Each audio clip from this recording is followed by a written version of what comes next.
Do you know that the Indian rupee accounts for only 1.6% of all trades according to the Bureau for International Settlements Triennial Central Bank Survey 2022? That's right, the US dollar accounts for a whopping 88% of all trades. However, the Reserve Bank of India, RBI, has recently introduced a mechanism to settle international transactions in rupee. This mechanism aims to promote the growth of global trade, with emphasis on exports from India, as well as pushing the rupee as an international currency.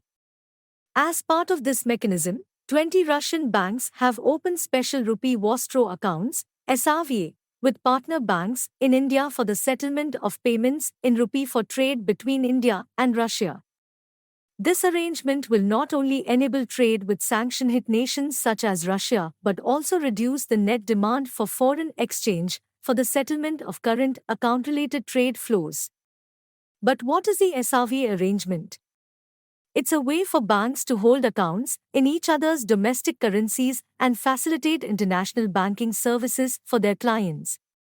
Under this system, all exports and imports must be denominated and invoiced in Indian National Rupee, INR, and the final settlement will also take place in INR.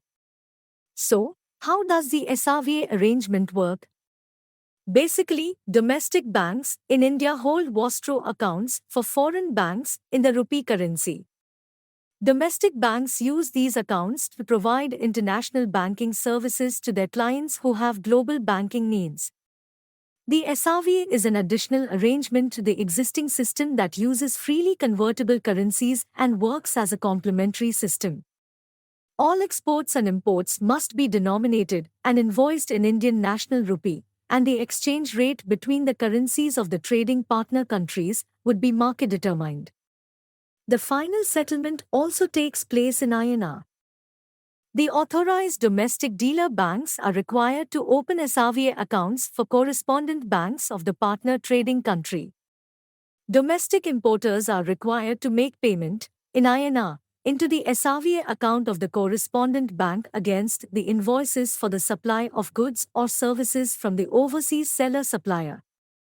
Similarly, domestic exporters are to be paid the export proceeds in INR from the balances in the designated account of the correspondent bank of the partner country.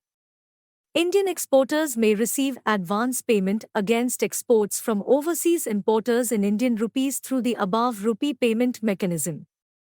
Overall, this mechanism will not only reduce the demand for forex but also make the country less vulnerable to external shocks.